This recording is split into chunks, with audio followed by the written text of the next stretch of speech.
Hi all, today topic is the child touching his private part or rubbing his private part. Many of the parents ask me, I have a WhatsApp group, I have a Facebook group, many of the parents ask me and many of the parents question me कि how I solve this. I saw these things even in my school. मैंने अपने school में भी बच्चों को देखा है and presently like I am working in middle school, वहाँ पे भी देखा मिडल स्कूल में डेफिनेटली एंड कि बच्चों में ये दो टाइप का होता है। एक होता है जो बच्चे छोटे होते हैं वो भी कर रहे होते हैं 6-7 साल के, टचिंग देयर प्राइवेट पार्ट या रबिंग देयर प्राइवेट पार्ट, जमीन पे उल्टा लेट के दे ट्राई टू रब या they put their hands in under the pant and they are doing something. ये छोटे बच्चों में इसलिए होता है कि उनके रीजंस अलग होते हैं, छोटे बच्चों के, बड़े बच्चों के रीज़न अलग होते हैं। तो पहले हम ये अंडरस्टैंड करते हैं छोटे बच्चे क्यों करते हैं। छोटे बच्चों में मैंने जनरली जितना अंडरस्टैंड किया, पेरेंट्स ने जितनी स्टडी की है, छोटे बच्चों में जनरली उनको कुछ टेक्टाइल रिक्वायरमेंट होती है, कुछ टेक्टाइल फीलिंग आती है जिस वजह से वो करते हैं, और कुछ उनको प्लेजर मिलता है या ये कहें कि थोड़ा एक टाइम पास टाइप की एक्टिविटी है जो कि सेल्फ स्टिमुलेशन टाइप की एक्टिविटी है जिसमें बच्चा अपने आप को टच कर रहा है या अपने आप को रब कर रहा है। पर उसकी वो प्यूबर्टी वाली फीलिंग नहीं होती, वो एक एक टेक्टाइल और वेजिटेबल, जैसे हाथ को टच कर रहा है, किसी अपने फेस को टच कर रहा है, उस टाइप का है। ठीक है, उसको आप प्यूबर्टी से रिलेट मत करना। प्यूबर्टी वाली डिफरेंट होती है। प्यूबर्टी में जब बच्चे आके करते हैं, they have a different feeling, they have a hormonals growth, they are a feeling of the hormones, they have a some need from inside, तो that's why they are doing. पर बोथ द केसेस में ये कहीं भी socialise acceptable नहीं है।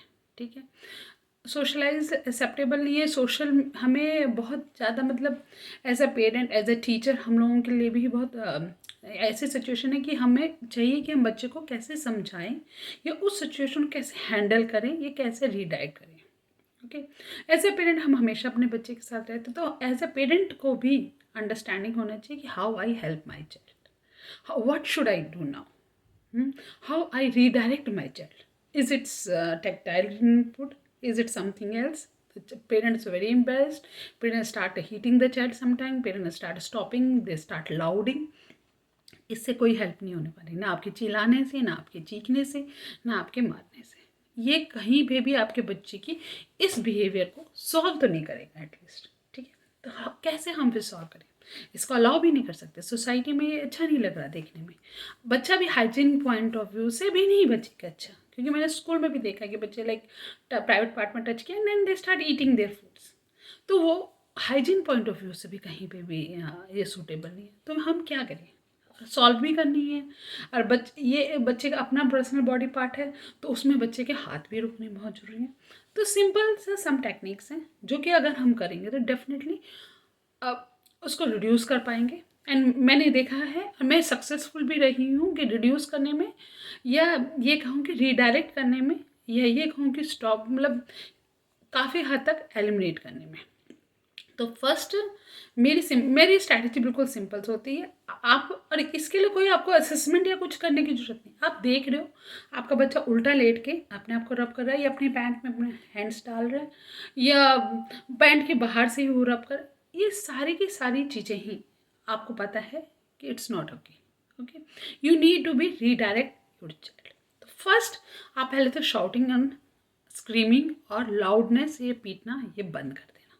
ठीक है, सेकंड आप क्या कर सकते हो, ये जैसे बेल्ट है। ठीक है, एक तो आप अगर बच्चा आपका नहीं खोल पाता है बेल्ट, तो आप बेल्ट को अच्छे से टक करके बच्चे को जीन्स पहनाना। ठीक है, सबसे ज़्यादा मैंने लाइक अपने पर्सनल एक्सपीरियंस में देखिए, डेनिम या जीन्स की पैंट पहनाना, उससे क्या होता है कि बच्चे को एक टाइट फीलिंग होती है पूरी। ठीक है, तो वो फीलिंग कम आती है। जैसे मैंने बेंगलोर में भी स्कूल में काम किया था, यहाँ पे भी किया था, तो यही मैंने अपने ऑब्जर्वेशन से फाइंड किया कि अगर हम उनको टाइट फिटेड अंडरवियर पहना दें, टाइट फिटेड जीन्स उसके ऊपर पहना दें, तो feeling specially in a boy में कम होती है, तो वो कम टच करते हैं। तो हम पेरेंट्स को भी एडवाइस करते थे कि प्लीज़ आप एक नंबर लेस, अगर 5 नंबर है, एक नंबर लेस उसको अंडरवियर पहना दो, और डेनिम के जीन्स या जीन्स पहनाना शुरू कर दो, और एक बेल्ट लगा दो। ठीक है, अगर बच्चे को टॉयलेट वगैरह जाना है तो हम बेल्ट लूजन कर देंगे, बच्चा टॉयलेट चला जाएगा।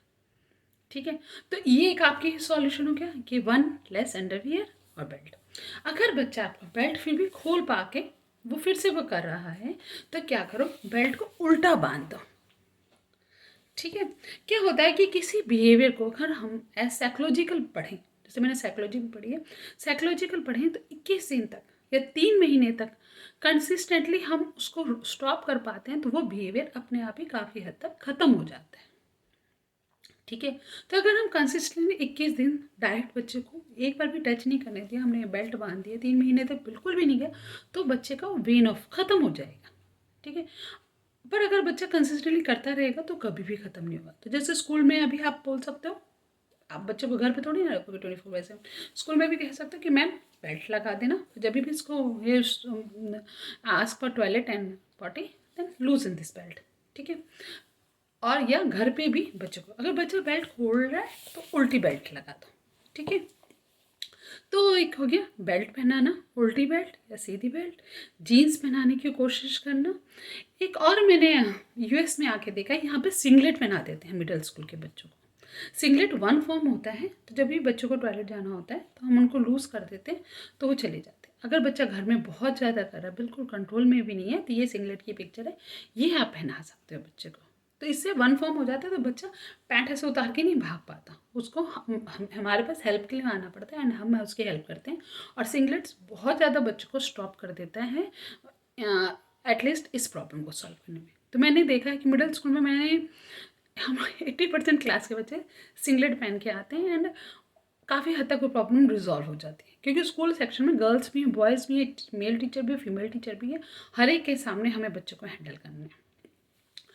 और एक नेक्स्ट है कि जब भी आपको लगे कि बच्चा अब करेगा, बच्चे क्यों करते हैं ये बिहेवियर, 3-4 वजह होती है। एक बोर्डम, बच्चा बोर हो रहा है, कोई काम नहीं है।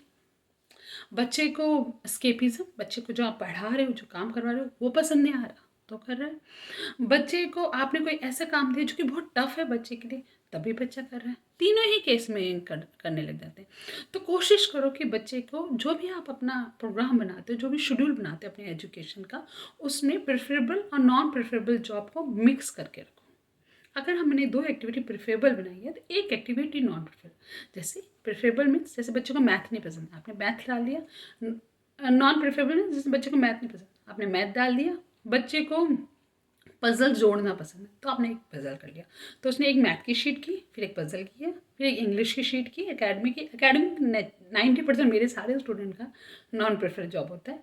फिर एकेडमिक डाल दिया, फिर आपने उसके बाद एक और कोई कंस्ट्रक्शंस जॉब्स थी, ब्लॉक्स ज्वाइनिंग का। इस तरह से अगर आप करोगे तो बोर्डम भी नहीं होगा और बच्चा आपका वो रहेगा। अगर आपका बच्चा इतने के बावजूद भी कर रहा है, तो आप किसी डॉक्टर से भी विजिट कर सकते हैं।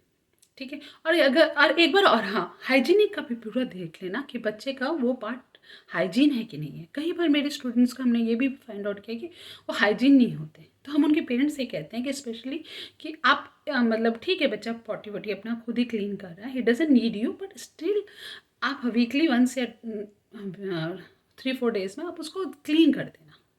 क्योंकि ये लोग अपना क्लीन तो कर लेते हैं अपना बट वगैरह, बट स्टिल वो प्रॉपर क्लीनिंग नहीं होती, तो कुछ रह जाता है, तो उसकी वजह से भी उनको ईचिंग होती रहती है, तो वो फिर करते हैं। ठीक है। तो यह आप बच्चे को, जैसे मैंने अपने मोस्टली स्टूडेंट के पेरेंट्स को ये कहती हूँ, वेट वाइप्स यूज़ करना शुरू कर देना। वेट वाइप से भी मैं कई बार कहती हूँ बच्चों को कि जाके क्लीन कर लेना, खासतौर से प्यूबर्टी में जब बच्चे बड़े हो गए हैं, उनके हेयर ग्रोथ आ गई है, प्यूबिक हेयर आ गए हैं, तो नहाते वक्त भी अपने आप को क्लीन करो और पॉटी के बाद भी अपने को वेट वाइप से क्लीन कर लो। तो क्लीनिंग भी बहुत, हाइजीन रखना भी बहुत ज़्यादा ज़रूरी है, क्योंकि कई बार अनहाइजीनिक की वजह से भी, इरिटेबिलिटी की वजह से भी बच्चा टच नहीं कर रहा, वो अपने आप को वो कर रहा है। एक आप ये, मैं आपके साथ ये शेयर कर रही पोस्टर, ये आप चिपका सकते हो अपने बाथरूम के आगे और ये चिपका सकते हो अपने बेडरूम के आगे। ठीक है। ये पोस्टर जरूर चिपकाना। और अगर खास तौर से बड़े बच्चों के लिए, एडल्ट बच्चों के लिए, कि उन्हें ये समझाना कि अगर आपको अपने आप को टच करना है तो you need to go touch in a bathroom, ये bedroom, specially on your bed. और जब आप बाहर निकलोगे तो आपको अपनी पैंट पुल अप करके आनी है, बाथरूम से भी निकलोगे तो आपको अपनी पूरी पैंट पहन के आनी है। ठीक है। क्योंकि कई, अगर हम कहें कि एक एज के बाद बच्चा कर रहा है 15-16 के साल, तो शायद उसकी नीड है, तो हम उसको रीडायरेक्शन स्ट्रैटेजी समझा सकते हैं कि अगर आपको ये करना है तो यू गो टू टॉयलेट, पर टॉयलेट से बाहर निकलते वक्त वॉश करके हैंड, अपनी पैंट को पुल अप करके आना है। ये बेडरूम में जाके लॉक द डोर और उसके बाद अपने वॉश योर हैंड और पैंट को हमेशा पुल अप करके आना है। ठीक है. And this is the only a private activity, and this should be do in a private part of the house, especially in a bathroom या bedroom. तो आप बच्चे को समझा सकते हो. ठीक है. अब बहुत ज़्यादा समझाना भी नहीं चाहिए. मेरे हिसाब से एक चार्ट बना के या एक डायरेक्शन बना के उसे समझा दो. If you need this, adult बच्चों के लिए कह रही हूँ, then go to toilet and do this. ठीक है. छोटे बच्चों में तो कोशिश करो बेल्ट वगैरह डाल के ही उनको, क्योंकि उनकी नीड नहीं है, वो बस इरिटेबिलिटी या स्केपिज्म की वजह से मेल नहीं कर रहे हैं.